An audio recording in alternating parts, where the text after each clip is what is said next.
오늘 주시는 말씀 열왕기상 19장 1절에서 8절까지 말씀을 봉독해 드리겠습니다. 아합이 엘리야가 행한 모든 일과 그가 어떻게 모든 선지자를 칼로 죽였는지를 이세벨에게 말하니 이세벨이 사신을 엘리야에게 보내어 이르되 내가 내일 이맘때에는 반드시 내 생명을 저 사람들 중 한 사람의 생명과 같게 하리라. 그렇게 하지 아니하면 신들이 내게 벌 위에 벌을 내림이 마땅하니라 한지라. 그가 이 행편을 보고 일어나 자기의 생명을 위해 도망하여 유다에 속한 브엘세바에 이르러 자기의 사환을 그곳에 머물게 하고 자기 자신은 광야로 들어가 하루길쯤 가서 한 로뎀나무 아래에 앉아서 자기가 죽기를 원하여 이르되 여호와여 넉넉하오니 지금 내 생명을 거두시옵소서. 나는 내 조상들보다 낫지 못하니이다 하고 로뎀나무 아래에 누워 자더니 천사가 그를 어루만지며 그에게 이르되 일어나서 먹으라 하는지라. 본즉 머리맡에 숯불에 구운 떡과 한 병 물이 있더라. 이에 먹고 마시고 다시 누웠더니 여호와의 천사가 또다시 와서 어루만지며 이르되 일어나 먹으라. 내가 갈 길을 다 가지 못할까 하노라 하는지라. 이에 일어나 먹고 마시고 그 음식물의 힘을 의지하여 40주 40야를 가서 하나님의 산 호렙에 이르니라. 아멘. 능력의 선지자 엘리야가 낙심과 좌절에 빠졌습니다. 열등의식에 빠졌습니다. 깊은 절망과 탈진 상태에 이르게 되었습니다. 여러분, 능력의 선지자가 이러면은 하물며 연약한 육신을 가진 우리는 말해 뭐 하겠습니까? 우리도 낙심할 때가 있고 좌절에 빠질 때가 있고 열등감에 빠질 때가 있고 또 탈진할 때가 있죠. 깊은 절망으로 고통스러워할 때도 있습니다. 오늘 이 문제를 해결하기를 원합니다. 왜 이런 상태에 빠지게 되는가? 또 어떻게 하면 회복할 수 있는가? 그래서 오늘 말씀을 통해서 깨닫고 우리 삶에 적용하여서 우리는 이러한 어떤 감정에서, 이 나쁜 감정에서 다 회복되기를 바랍니다. 왜 엘리야 같은 능력의 사람이 낙심에 빠질까요? 그에게는 큰 기대감이 있었는데 그 기대감이 너무 컸기 때문이었습니다. 능력의 선지자 여러분, 엘리야 잘 아시죠? 오늘 본문 앞에 열왕기상 18장에 보면 엘리야가 어떤 선지자였는가? 갈멜산의 꼭대기에서 바알과 아세라 이방 선지자들 850명과 엘리야 혼자서 영적 대기를 했었지요. 지난번에 그 말씀을 전했습니다. 그랬는데 엘리야가 불의응답을 받았잖아요. 이방 선지자들은 반나절 동안 그들이 섬기는 바알과 아세라 신에게 응답해달라고 몸부림치며 그렇게 춤을 추며 야단법석을 떨었지만 응답이 없었습니다. 급기야 나중에는 칼로 자신들의 몸을 찔러서 피를 흘리면은 그 신들이 불쌍히 여길 줄 알고 그렇게 했지만은 사람 손으로 만든 우상인 그 이방 신들은 아무 응답도 없었습니다. 그러나 엘리야에게는 살아계신 하나님이 불로 응답하셨습니다. 이렇게 불의 응답을 받은 선지자였습니다. 그리고 3년 6개월 동안 비가 오지 않을 것이라고 예언했는데 그대로 되었어요. 그 다음에 3년 6개월 후에 다시 비가 올 것이라고 선포하면서 하나님 앞에 비를 내려달라고 간절히 7번이나 기도했는데 구름 한 점 없던 그 맑은 하늘에 손바닥만한 구름이 생기기 시작해서 바람이 불더니 막 구름대가 몰려와서 먹구름을 이루고 짱대비가 내리는 그런 비의 응답도 체험한 선지자입니다. 그리고 아왕에게 큰 비의 소리가 들리니 빨리 마차를 타고 왕궁으로 가소서. 근데 엘리야가 마차를 타고 가는데 아왕은 마차를 타고 가는데 엘리야는 그냥 달려서 가요. 그런데 하나님의 능력이 임해서 마차보다도 훨씬 빨리 이스라엘 땅으로 갔다고 말씀하고 있습니다. 이렇게 능력을 체험한 엘리야였습니다. 이런 엘리야가 왜 낙심하고 열등감에 빠질까요? 승리 이후에 엘리야에겐 기대감이 크게 있었습니다. 이방신을 섬기던 아왕이 변화되어서 하나님께 굴복하고 돌아설 것을 기대했어요.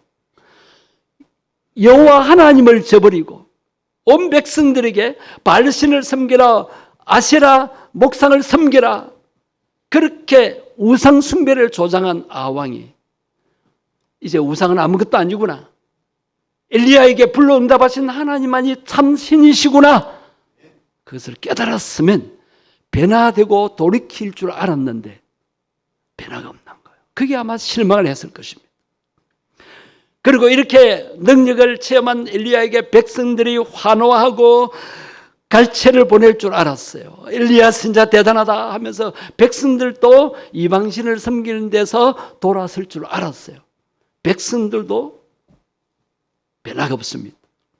그리고 하나님께서 이런 능력을 행하신 엘리야를 더 크게 높이시고 자기를 해치려고 하는 아왕과 이세벨을 하나님이 처단할 줄 알았어요. 그런데 그 기대가 어긋났습니다. 기대대로 되지 않았어요. 그러니까 엘리야는 낙심한 것입니다. 여러분, 내 기대대로 안 되는 것 때문에 실망될 때도 있지만 그것 때문에 낙심해서는 안 됩니다. 내 뜻대로 안 됐다고 염려할 거 없어요. 하나님의 뜻은 이루어지게 되어 있습니다. 기대가 크면 실망도 크다는 말이 있죠.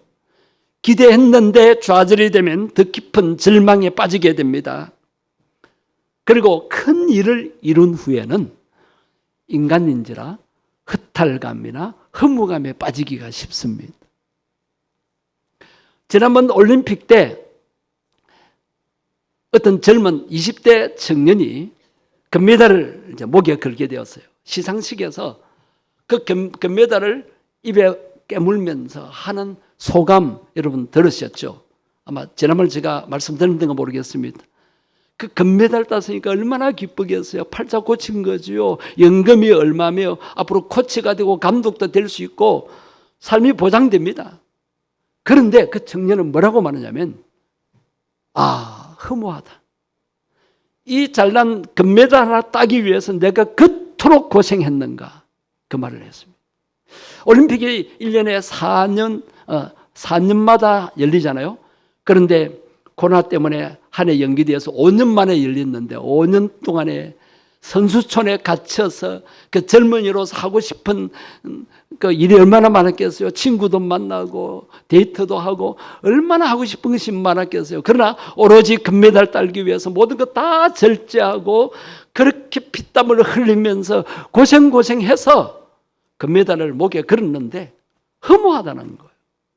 여러분, 이 청년의 목표가 뭐였어요? 오로지 금메달이었어요. 인간은요, 목표가 달성되고 나면 허무감에 빠집니다. 왜? 영혼을 가진 존재이기 때문이다. 영적으로 만족이 돼야 됩니다. 우리 성도들은 뭘 이루기 위해서, 뭐 돈을 벌기 위해서, 내가 성공하기 위해서 그걸 목표로 삼으면 안 됩니다. 이런 일들을 통해서 하나님께 영광 돌리고 하나님 살아계심을 온 세상 사람들에게 알리기 위한 목표를 가져야 실망하지 않고 허무감에 빠지지 않게 되는 것입니다. 엘리야도 오로지 이방 신들과 싸우고 이방 선지자들과 싸워서 이겨야 되겠다, 아마 그것만을 목적으로 한 것 같아요. 그 다음에 엘리야에게는 큰 두려움이 엄습해 왔습니다. 큰 두려움 때문에 낙심하고 절망하게 되었습니다. 능력의 선지자가 불응답, 비응답, 그리고 마차보다 더 빨리 가는 능력을 체험했는데도 왜 그가 두려움에 빠질까요? 아왕이 엘리야를 통해서 응답하시는 하나님 목격했잖아요. 하나님의 기적을 목격했잖아요. 그 왕궁에 가서 왕비 이세벨에게 그것을 보고합니다. 엘리야에게 놀라운 이런 일이 있어서. 그런데 그 엘리야가 우리 선자들 850명을 다 죽여서 아마 그 보고 때문에 이세벨이 악에 받쳐서 엘리야 선자를 죽이라고 명령하는 거예요. 여러분 참 이세벨도 답답하고 아왕도 답답합니다. 하나님의 능력에 관한 증거를 들었으면 깨달아야 되잖아요. 이스라엘의 여호와 하나님이 참신이구나. 우리가 믿고 섬기는 바알과 아세라는 아무것도 아닌 우상이구나 하는 것을 깨달아야 되는데 오히려 능력의 선자 엘리야를 처단하려고 합니다. 사신을 보내어서 엘리야 너를 죽이겠다라고 선포하라고 했습니다. 그 악한 왕비 이세벨의 명령이 왕의 명령이에요. 그 왕의 명령을 들은 엘리야 그만 두려움에 사로잡힙니다. 하나님의 기적을 목격하고도 변화되지 않는 아합의 모습에 실망했을 것입니다. 아왕은 불의 응답을 목격하고 비의 응답을 체험하고도 이스라엘의 하나님을 참신으로 고백하지를 못했습니다. 그리고 엘리야 선자를 죽이라는 이 왕비 이세벨을 막지를 않습니다. 참으로 답답한 일이지요. 자, 오늘 보면 1절 말씀을 보시겠습니다. 1절 말씀. 아합이 엘리야가 행한 모든 일과 그가 어떻게 모든 선지자를 칼로 죽였는지를 이세벨에게 말하니 이 이세벨의 말을 듣자 그만 엘리야는 두려움에 사로잡힙니다. 아왕의 보고를 받고는 이세벨이 악에 받쳐서 엘리야를 죽이려고 군사를 보내어서 사살 명령을 내립니다. 이때 아왕이 그 아내의 그것을 말리질 않습니다. 그걸 볼 때 아합과 아왕과 이세벨이 도무지 변화되지 않구나. 그것 때문에 엘리야는 많이 실망했을 것입니다. 그리고 왕의 추격을 받는다는 것은 죽음을 의미합니다. 왕의 군대가 추격해 오는 것은 큰 두려움입니다. 오늘 보면 2절 말씀을 다 같이 2절 말씀을 다 같이 읽겠습니다.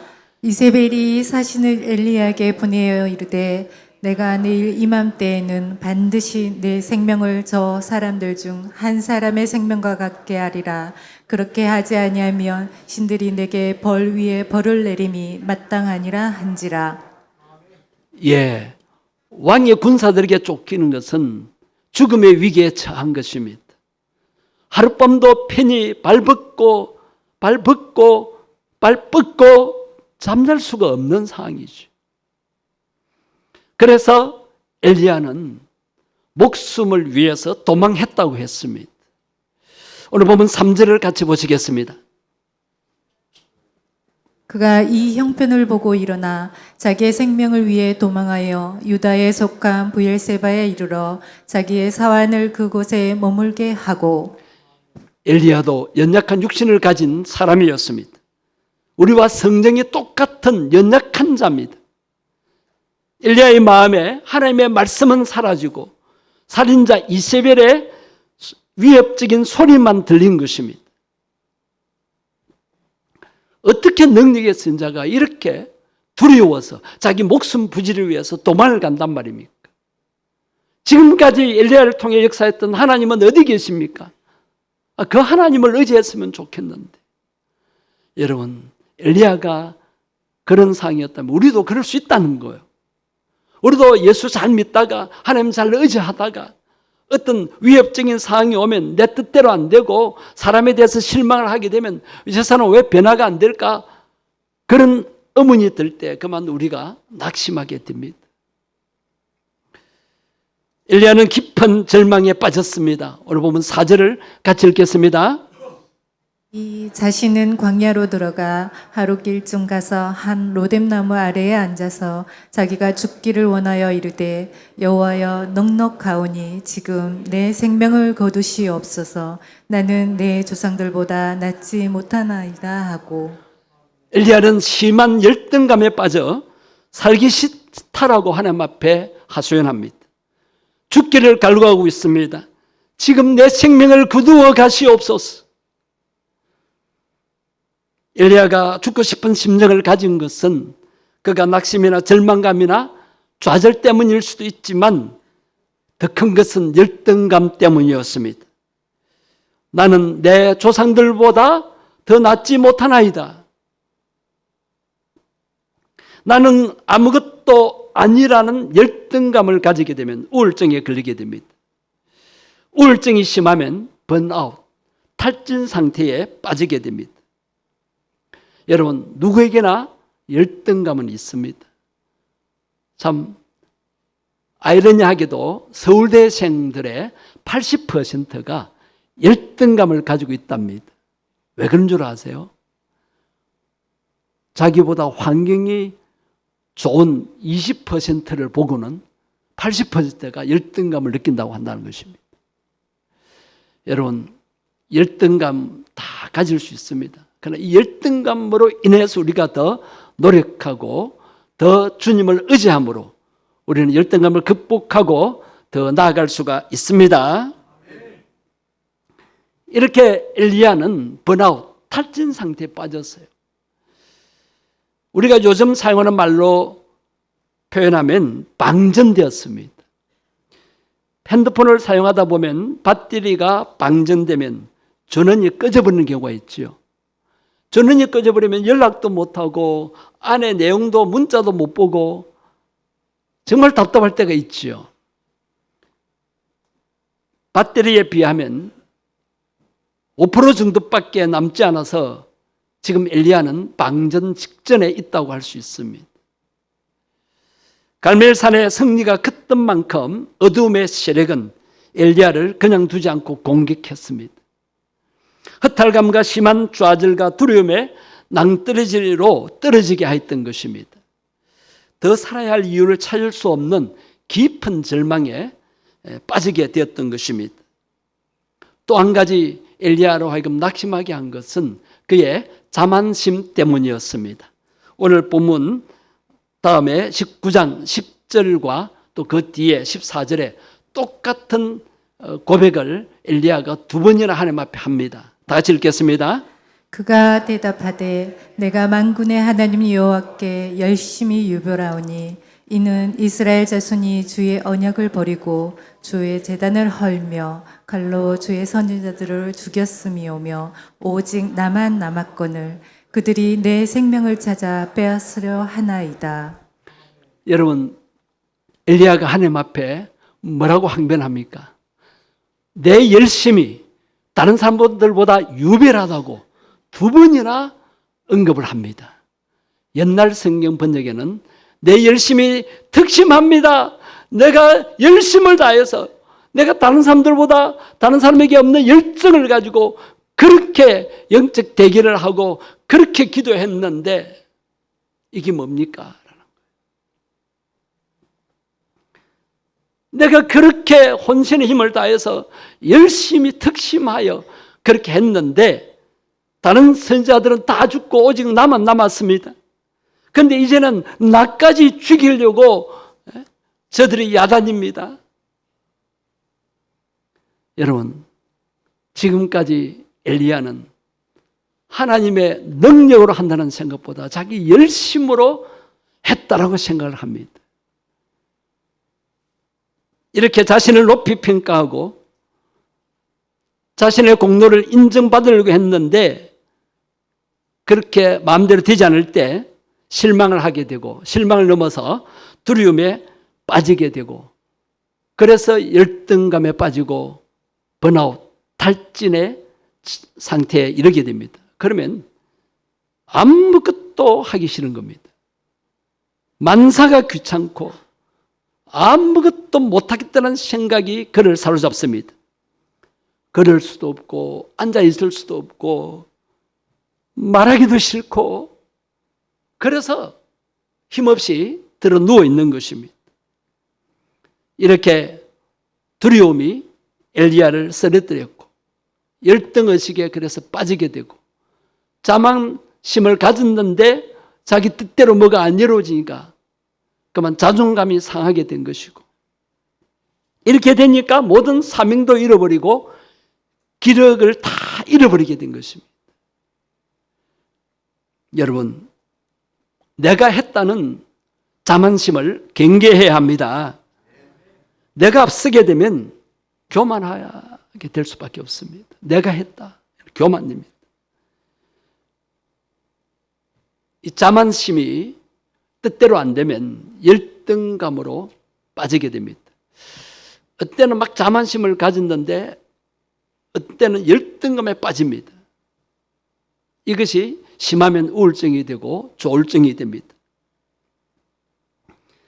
여러분, 엘리야의 승리는 하나님의 승리였습니다. 엘리야 자신의 힘으로 그렇게 된 것이 아닙니다. 엘리야 자신이 강한 것이 아니라 하나님의 능력이 엘리야를 통해서 나타난 것뿐입니다. 인간 엘리야는 특별한 자가 아니었습니다. 우리와 성정이 똑같은 연약한 자였습니다. 여러분, 우리도 마찬가지입니다. 내가 내 열심으로 지금까지 살아왔다.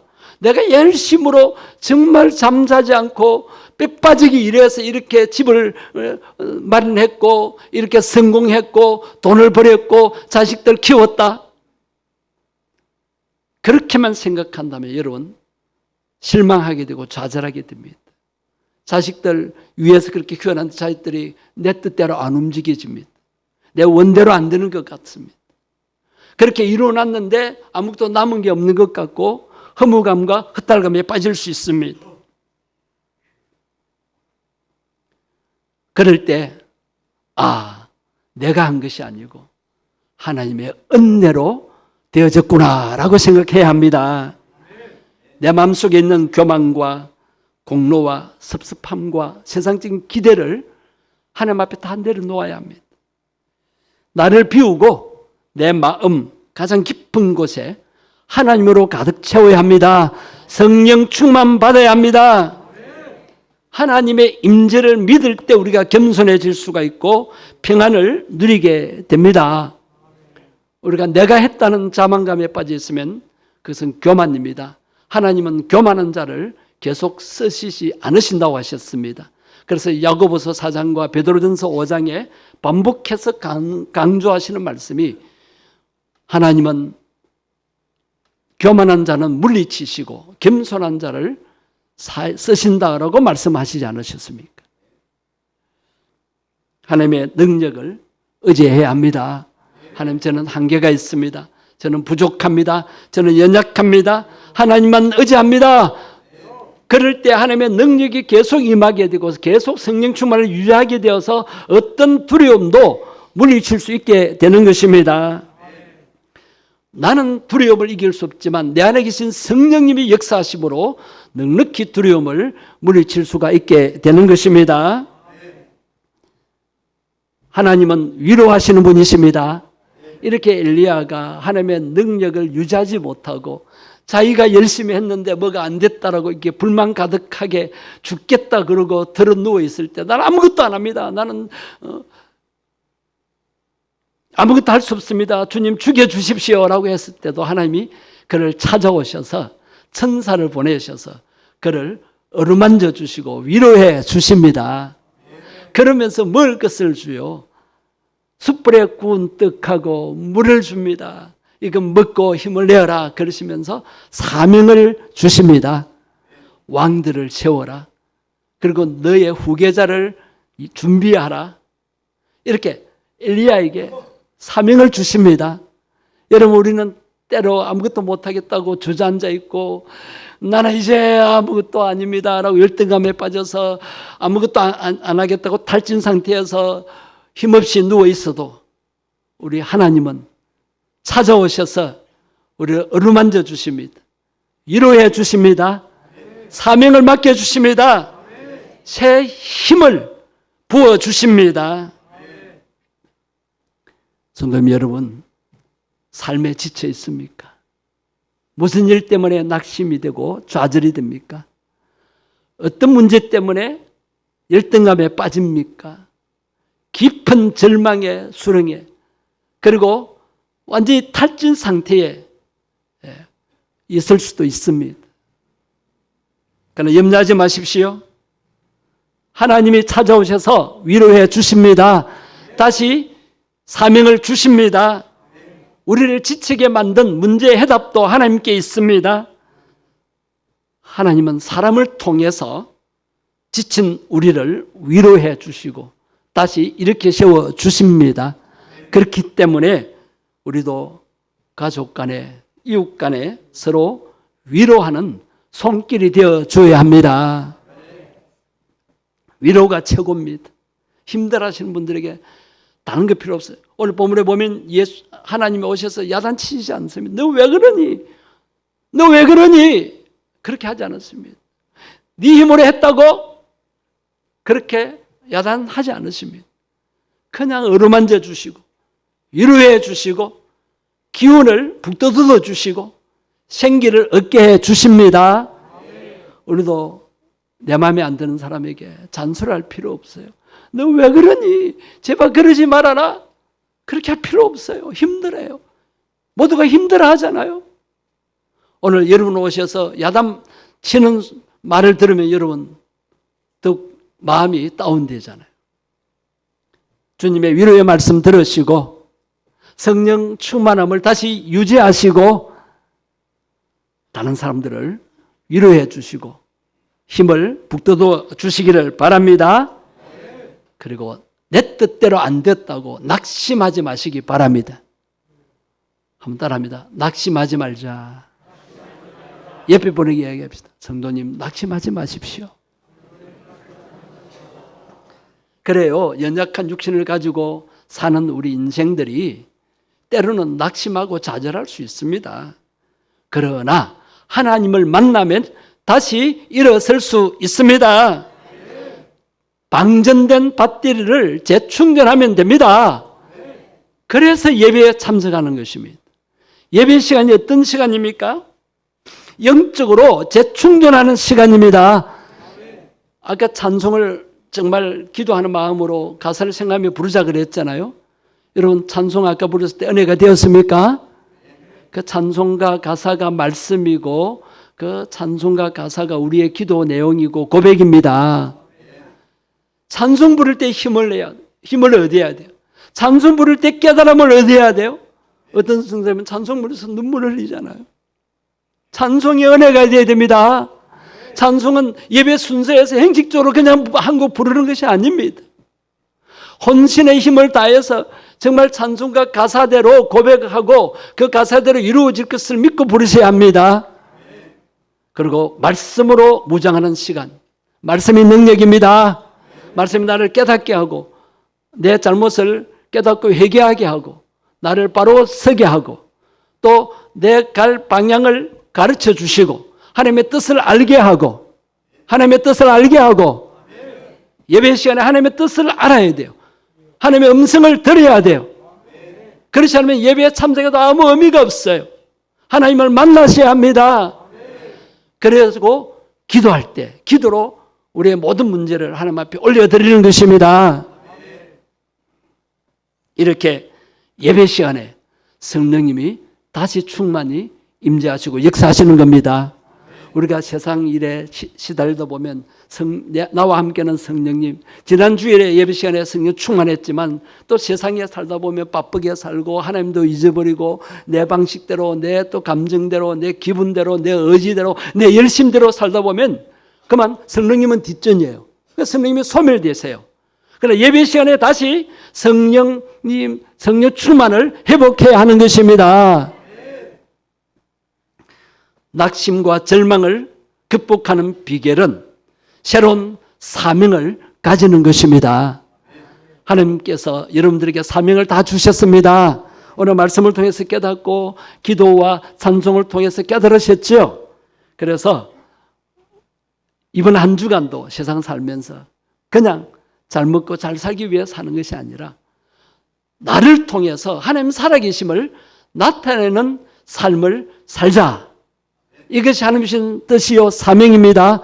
그래서 우리는 불평 대신에 범사에 감사하며 사는 것이고, 염려 걱정 대신에 하나님께 맡기는 기도하며 사는 것이고, 우울한 세상에 슬퍼하거나 우울해하지 않고 항상 예수님 때문에 기뻐하는 삶을 사는 것입니다.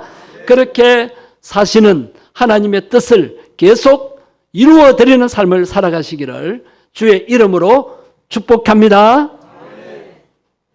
엘리야가 왜 낙심했습니까? 그 기대감이 컸기 때문입니다. 여러분, 사람에게 너무 기대하지 마십시오. 하나님께 맡기십시오. 저 사람 왜 그렇게 변하지 않느냐? 염려할 필요 없습니다.